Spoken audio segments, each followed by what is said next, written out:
Bonjour, le cobaye de Christ. Lisons un peu 1 Corinthiens chapitre 8. Avant de commencer, je vais d'abord lire tout le chapitre 1 Corinthiens chapitre 1 Corinthiens 8. On dit, pour ce qui concerne la viande sacrifiée aux idoles, nous savons que nous avons tous la connaissance. Mais la connaissance enfle, mais la charité édifie. Si quelqu'un croit savoir quelque chose, il n'a pas encore connu comme il faut connaître. Mais si quelqu'un aime Dieu, celui-là est connu de lui. Pour ce qui est donc de manger la viande sacrifiée aux idoles, nous savons qu'il n'y a point d'idole dans le monde et qu'il n'y a qu'un seul Dieu.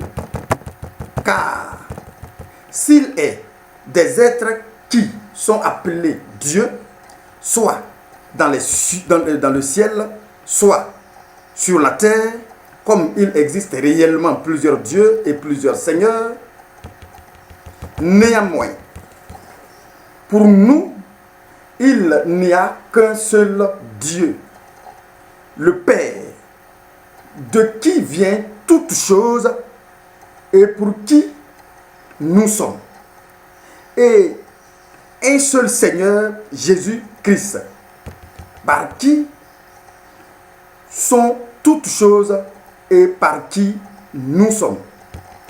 Mais cette connaissance n'est pas chez tous. Cette connaissance n'est pas chez tous. Quelques-uns, d'après la manière dont ils envisagent encore l'idole, mangent de ces viandes comme étant sacrifiées aux idoles. Et leur conscience qui est faible en est souillée. Ce n'est pas un aliment qui nous approche de Dieu. Si nous n'en mangeons pas, nous n'en avons rien de moins. Prenez garde, toutefois, que votre liberté ne devienne une pierre d'achoppement pour les faibles. Car si quelqu'un te voit, toi, qui as la connaissance, assis à table, dans un temple d'idoles, sa conscience à lui qui est faible ne le portera-t-elle pas à manger cette viande sacrifiée aux idoles? Et ainsi, le faible périra par ta connaissance. Le faible périra par ta connaissance. Le frère pour lequel Christ est mort d'ailleurs, en prêchant de la sorte contre les frères et en blessant leur conscience faible, vous prêchez contre Christ. C'est pourquoi, si un aliment scandalise mon frère, Paul dit, je ne mangerai jamais la viande afin de ne pas scandaliser mon frère. J'ai lu ce chapitre pour essayer d'éclairer mes frères en Christ, pour essayer d'illuminer mes frères. En lisant attentivement, ce chapitre de Paul, vous comprendrez qu'aujourd'hui, on ne prêche pas parce qu'il faut prêcher. On prêche plutôt pour édifier. On prêche plutôt pour enseigner. On prêche plutôt pour construire. On ne prêche pas tout simplement pour justifier, nos actes. Non, je suis désolé. On ne prêche pas pour justifier les actes que nous posons. Qui t'a dit de ne pas poser tes actes? Qui t'a dit de ne pas les faire? Mais tu n'as pas besoin de justifier les actes que toi tu poses à travers la parole de Dieu. La parole est bien précis ici. Toi, tu ne connais pas comme tu dois connaître. C'est ce que tu penses connaître. C'est ta manière de comprendre cette parole. Toi, quand tu dis, la parole dit, la Bible dit, cette parole qui a été dite là, la manière dont tu parles de ça aujourd'hui, c'est la manière dont toi tu connais cette parole-là. Mais l'intelligence spirituelle dit de t'arranger pour que cela édifie celui qui écoute. Même si tu sais que cela se trouve dans la Bible, cher frère, lorsque tu prêches, il faut que ton intelligence spirituelle te dise que ça, pendant que je suis en train de le dire, là, ça doit édifier mon frère qui est devant moi et non pas le détruire. C'est pourquoi j'ai pris l'image de la viande sacrifiée. Cette viande sacrifiée dont Paul parle ici, c'est pourquoi? C'est pour que l'être humain, toi qui connais cette parole, tu ne puisses pas exagérer de ta connaissance. Il ne faut pas faire une exagération. C'est pas parce que toi tu maîtrises au point. Vous savez, lorsque on maîtrise une chose, la chose a été neutralisée. Ça veut dire quoi? Ça veut dire que lorsque toi tu as pu maîtriser le contour de ce qu'on appelle la viande aux idoles, si tu t'es mis toi spirituellement dans la tête que c'est une viande de la viande, ce n'est pas la viande aux idoles, que viande c'est viande, tu n'as pas de problème. Paul dit ici, toi tu n'as pas de problème, toi tu peux manger, il n'y a pas de souci. Mais par contre, si toi qui es devenu comme une sorte de guide pour l'autre, il te voit en train de manger et que lui il a appelé à manger, étant donné qu'il n'est pas au même niveau spirituel que toi, tu as commis un très grave péché. Parce qu'effectivement, tu as montré une mauvaise image à l'autre. On ne peut pas prêcher une parole et dire que pour les conséquences, tu n'es pas responsable. Quand on prêche quelque chose et que tu sais que ce sont les hommes qui t'écoutent de par le monde, il faut savoir que les conséquences que cela engendre sont de ta responsabilité pure et simple. Si on pouvait tracer, ils vont savoir qu'effectivement, beaucoup de choses ont été bonnes de par toi, tout comme beaucoup de choses ont été mauvaises de par toi.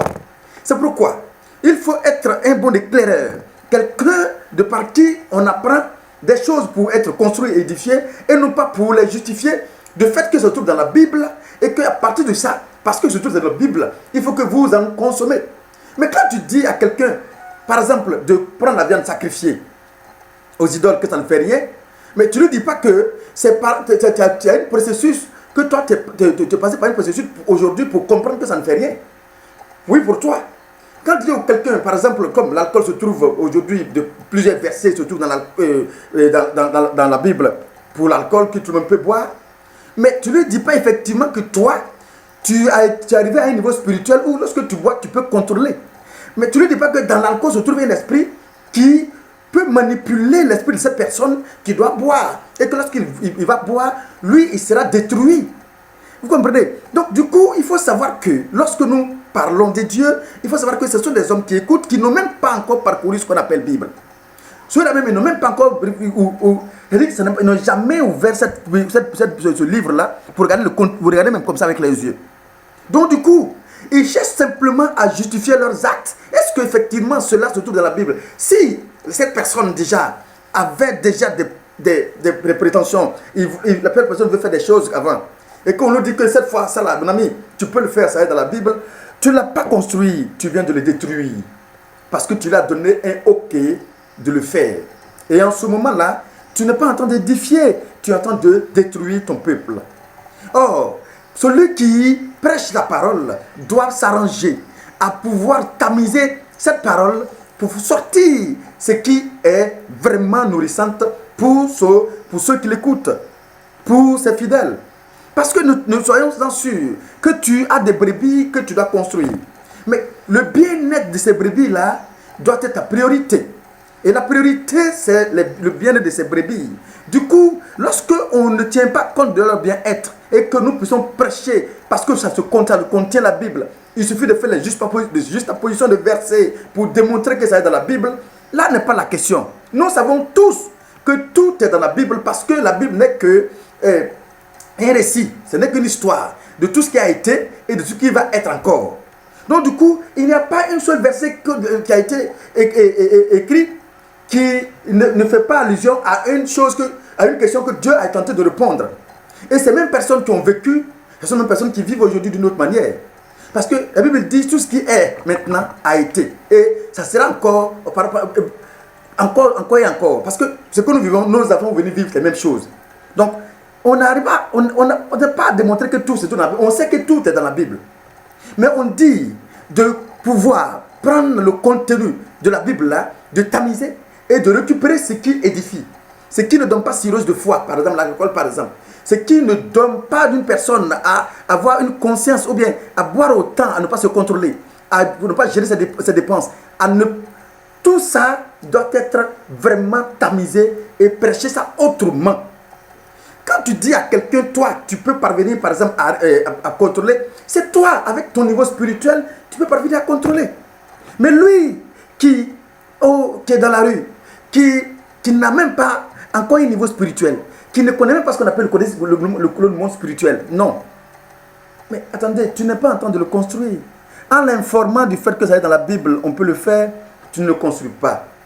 Je dis bien, qu'on ne justifie pas nous nos actes que nous faisons.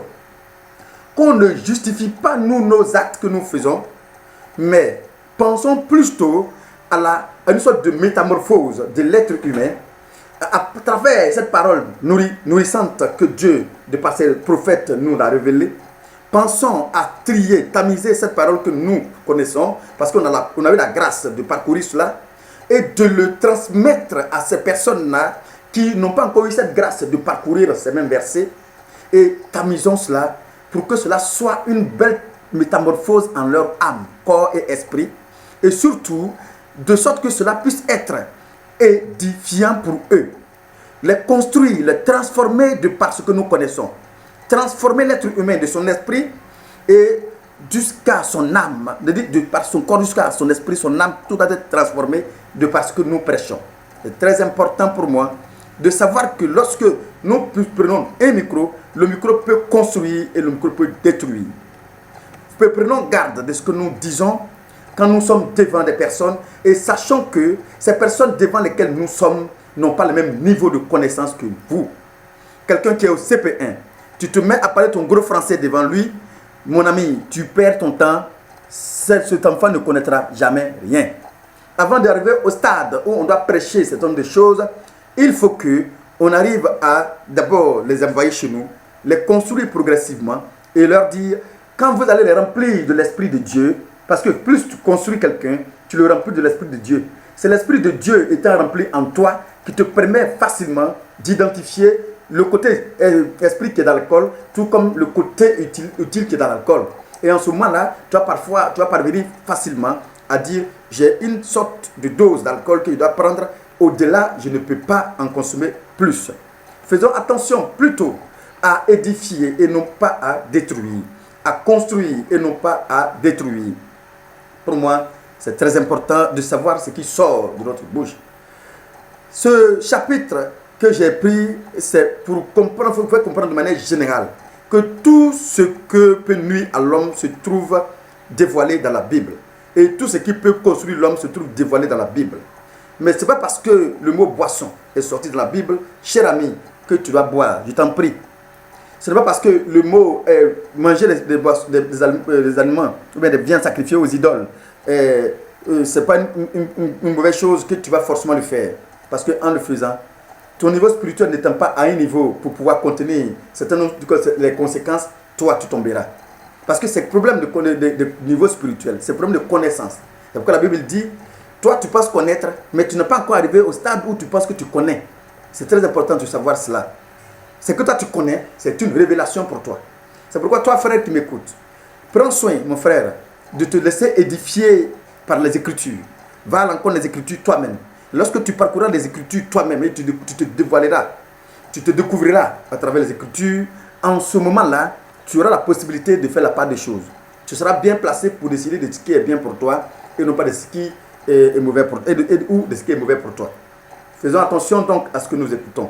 Et sachons effectivement tamiser ce que nous écoutons, à trier ce que nous écoutons et surtout à pouvoir réellement mettre en pratique le bon de ce que nous écoutons. Tout ce que nous écoutons, cher ami, n'est pas forcément bon. Il faut savoir, toi aussi, demander à Dieu d'avoir l'esprit de discernement. L'esprit de discernement qui te dit, si on te dit de prendre 5 femmes, et que tu sais que tu n'as pas la possibilité de contrôler 5 femmes, il faut t'en épargner. Si on te dit de boire, et que tu sais que tu ne contrôles pas l'alcool, et que tu sais que ton état de santé, tu ne peux pas contrôler l'alcool, effectivement, parce qu'on a dit on va le faire, non. Mais malheureusement, beaucoup sont ceux qui ont l'esprit faible, qui boivent déjà, et on est en train de leur dire que c'est bien ce qu'ils font, malheureusement. Malheureusement, beaucoup sont ceux qui sont en train déjà de mourir à travers les joues qui sont enflées. Mais comme on le dit, la Bible ne défend pas, ils continuent. Malheureusement, beaucoup sont ceux qui aujourd'hui traversent des difficultés. Mais bon, de toute façon, avant, ils n'ont pas recours à l'alcool. Mais comme on leur dit, ils peuvent se plonger dans l'alcool, ils vont y rester. Malheureusement, voici des cas qu'on peut souligner. C'est pourquoi, chers prédicateurs, je vous en prie, essayez de tamiser réellement ce que vous sortez de votre bouche. Parce qu'effectivement, ce qui sort de votre bouche peut construire, tout comme ça peut détruire. Bien, merci encore une fois, c'est le Cobaye de Christ. À bientôt pour une autre vidéo. Abonnez-vous. Si c'est la première fois, abonne-toi, cher ami.